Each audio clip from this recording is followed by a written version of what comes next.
আসসালামু আলাইকুম। অবিরাম বাংলার সংবাদে সবাইকে স্বাগত জানাচ্ছি। আমি নাইম ফাথম মুবিন। শুরুতে বিআরবি কেবলস সংবাদ শিরোনাম।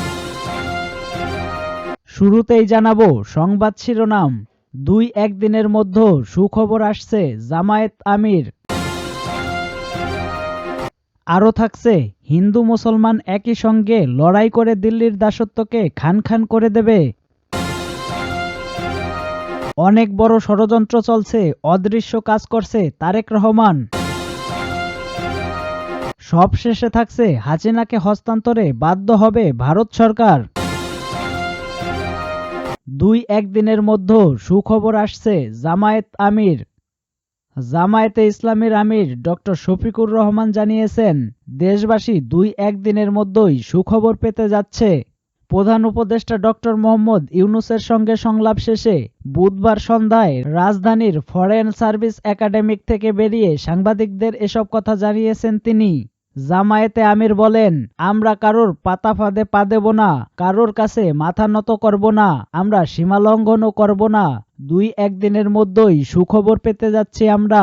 ডক্টর শফিকুর রহমান বলেন, দেশের সার্বভৌমত্বের প্রশ্নে কোনো ছাড় নয়। সব ষড়যন্ত্র মোকাবেলা করতে আমরা ঐক্যবদ্ধ। সরকার যাতে যৌক্তিক সিদ্ধান্ত নেয় সেটার জন্য আমরা সহযোগিতা করব। জামায়াতে আমির বলেন, জাতীয় ঐক্যের ভিত্তিতে বিজয় এসেছে। চলমান ষড়যন্ত্র ও আমরা ঐক্যবদ্ধভাবে মোকাবেলা করব।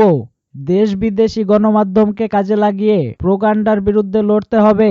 সংলাপের বিষয়ে ডক্টর শফিকুর রহমান বলেন, অপপ্রচার মোকাবেলায় আমরা সরকারের সঙ্গে কাজ করব।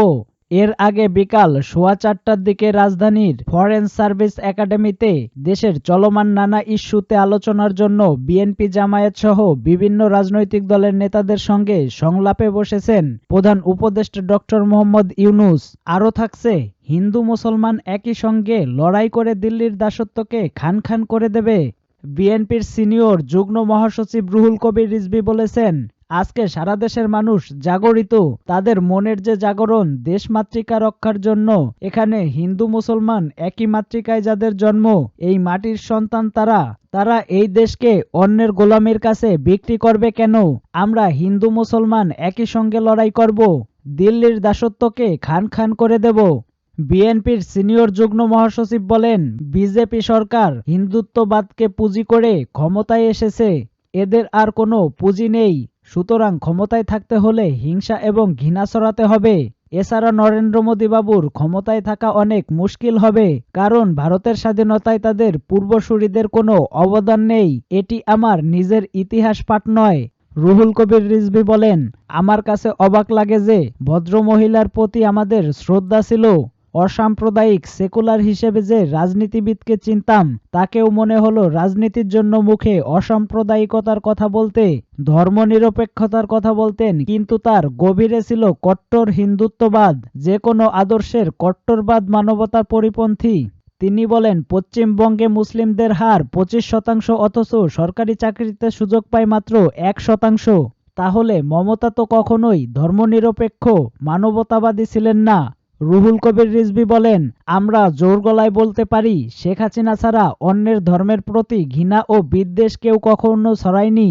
এই দেশে যারা ইসলামী রাজনীতি করেন তারাও কিন্তু সাম্প্রদায়িক কথা বলেন না, অন্য ধর্মের প্রতি আক্রমণ করে কোনো কথা বলেন না। এটাই আমাদের ঐতিহ্য। ভারতীয়দের উদ্দেশ্যে বিএনপির এ নেতা বলেন, আপনারা আগরতলায় সহকারী হাইকমিশনে আমাদের পতাকা নামিয়ে ছিঁড়েছেন। এটা তো প্রচণ্ড আঘাত, এটা আমরা কোনোদিনও ভুলব না। রুহুল কবির রিজভী বলেন, আমরা আমাদের স্বাধীনতা রক্ষায় অঙ্গীকারবদ্ধ। আমরা ভারতসহ যত বড় ক্ষুদ্র রাষ্ট্র আছে প্রত্যেকটা দেশের স্বাধীনতার মর্যাদা দিই।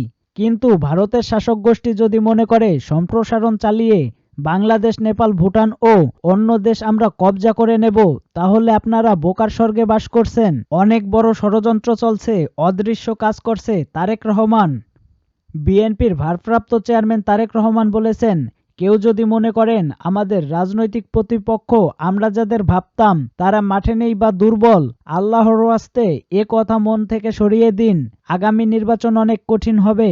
যদি আমাদের রাজনৈতিক প্রতিপক্ষ মাঠে থাকতো বা থাকতে পারত, সেক্ষেত্রে নির্বাচন যতটা কঠিন হতো তার চেয়ে আগামী নির্বাচন আরও কঠিন হবে। এখানে অনেক ষড়যন্ত্র চলছে, অনেক অদৃশ্য শক্তি কাজ করছে। বুধবার বিকালে নগরীর ইঞ্জিনিয়ার্স ইনস্টিটিউট মিলনায়তনে রাষ্ট্রকাঠামো মেরামতের ৩১ দফা ও জনসম্পৃক্তি বিষয়ে চট্টগ্রাম বিভাগীয় প্রশিক্ষণ কর্মশালায় সমাপনী অধিবেশনে ভার্চুয়ালি যুক্ত হয়ে তারেক রহমান এসব কথা বলেন। তিনি বলেন, বাংলাদেশ জাতীয়তাবাদী দল, আপনি যেহেতু এ দলের প্রতিনিধি, আপনার বিরুদ্ধে অনেক ষড়যন্ত্র চলছে, একটু ঠান্ডা মাথায় চিন্তা করুন।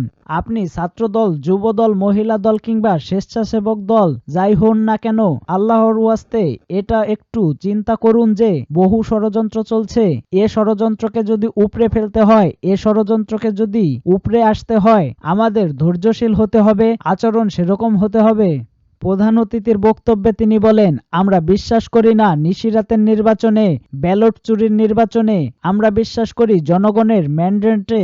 আমরা সেই নির্বাচনে বিশ্বাস করি যেখানে মানুষ লাইনে দাঁড়িয়ে স্বেচ্ছায় সুন্দরভাবে নিরাপদে নিরাপত্তার সঙ্গে ভোট দেবে। এটা অর্জন করতে হলে আপনাদের অনেক কিছু পরিবর্তন করতে হবে। আপনাদের আচরণ, চলাফেরা, কথাবার্তায় পরিবর্তন করতে হবে। বারে বারে আমি বলছি, আপনারা জনগণকে সঙ্গে রাখুন, জনগণের সঙ্গী হন। তারেক রহমান আরও বলেন, অবশ্যই আমরা আন্তর্জাতিক ফোরামের সহযোগিতা নেব, তবে এর বাইরে আন্তর্জাতিকভাবে যে প্রাইভেট সংস্থাগুলো আছে তাদের সঙ্গে আমরা কথা বলবো।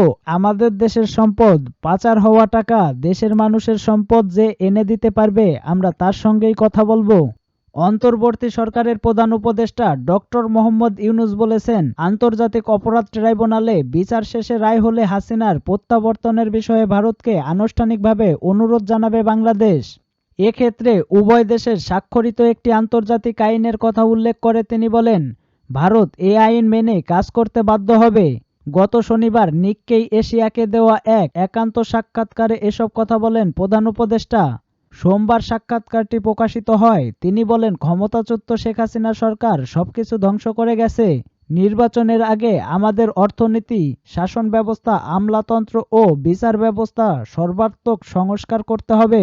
বাংলাদেশের অন্তর্বর্তী সরকার নির্বাচনী ব্যবস্থা, সংবিধান এবং বিচার ব্যবস্থার ক্ষেত্রে সংস্কারের জন্য বেশ কয়েকটি কমিশন গঠন করেছে। জানুয়ারির মধ্যে ওই কমিশনগুলোর সুপারিশ হাতে পাওয়ার পর পূর্ণাঙ্গ সংস্কার বাস্তবায়ন করার কথা জানান অধ্যাপক মোহাম্মদ ইউনূস। তবে এই সংস্কার বাস্তবায়নে সময় লাগবে। তিনি বলেন, এই সংস্কার বাস্তবায়নের সময় লাগবে, কেননা নতুন বাংলাদেশ গড়তে আমরা একদম শূন্য থেকে শুরু করেছি। নির্বাচন ঠিক কখন হবে সে বিষয়ে কোনো মন্তব্য করতে রাজি হননি প্রধান উপদেষ্টা। তিনি বলেছেন, নির্বাচনের সময় নির্ভর করছে সংস্কার প্রক্রিয়ার উপর, এর ফলাফলই সময় নির্ধারণ করে দেবে। সাধারণ নির্বাচনে ডক্টর ইউনূস প্রার্থী হবেন কিনা জানতে চাইলে তিনি বিষয়টি নাকচ করে দিয়ে বলেন, না, আমি রাজনীতিবিদ নই, আমি সবসময় রাজনীতি থেকে দূরে থেকেছি।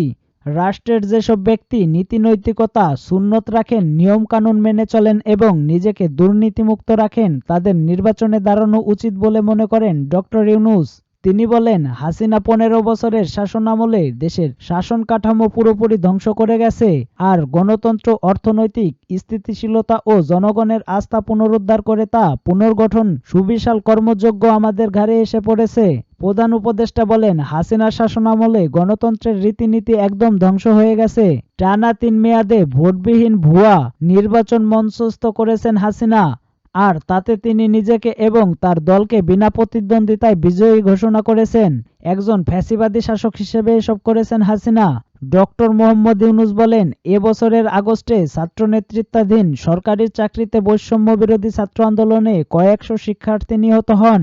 এরপরই শিক্ষার্থীদের এই আন্দোলন হাসিনার পতনের আন্দোলনের রূপ নেয়। শেষ পর্যন্ত 5 আগস্ট ছাত্র জনতার অভ্যুত্থানের মধ্য দিয়ে শেখ হাসিনার 15 বছরের শাসনের অবসান ঘটে। তিনি হেলিকপ্টারে চড়ে ভারতে পালিয়ে যান। অক্টোবরে বাংলাদেশের আন্তর্জাতিক অপরাধ ট্রাইব্যুনাল শেখ হাসিনার এবং তার বেশ কয়েকজন সহযোগীর বিরুদ্ধে গ্রেপ্তারি পরোয়ানা জারি করে।